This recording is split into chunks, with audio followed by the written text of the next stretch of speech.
हर माण्हू तवजो चाहींदो आहे त हुन जी ॻाल्हि ध्यान सां ॿुधी वञे ऐं हुन जी ॻाल्हि ते गौर ऐं फ़िक्रु कयो वञे ऐं उन ई बुनियाद ते ई हू पंहिंजी ॻाल्हि खे दलील ते हिराईंदो आहे ऐं उन ई खे मुख़्तलिफ़ मिसालनि सां अॻिते वधाईंदो आहे।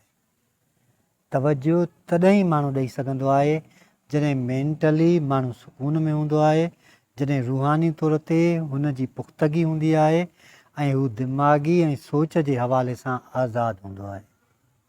तव्हां तवजो तॾहिं हासिलु करे सघो था जॾहिं तव्हां ॿियनि खे तवजो ॾींदा आहियो। यानी को ॻाल्हाईंदो आहे त तव्हां जवाबु ॾियण लाइ का ॻाल्हि न आहे ॿुधंदा, पर इन लाइ ॿुधंदा आहियो त ॾिसूं त हू छा थो चवे ऐं हुन में का नई ॻाल्हि आहे जेका असांखे ज़िंदगीअ जो तजुर्बो ॾिए या असांखे कुझु सेखारे।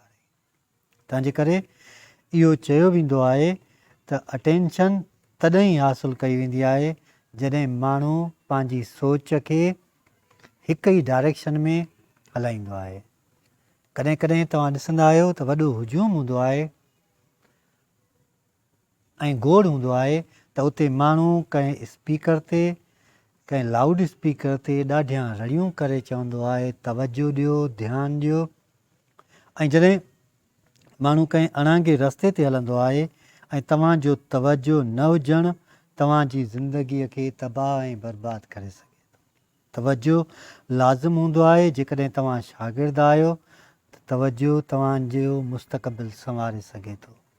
तवजो या अटेंशन एतिरी अहम हूंदी आहे जो तव्हां उन जी बुनियाद ते पंहिंजे हर नई सोच खे तब्दील करे सघो था। हूअं बि मसइला हालात सां न पर ख़्यालात सां पैदा थींदा आहिनि।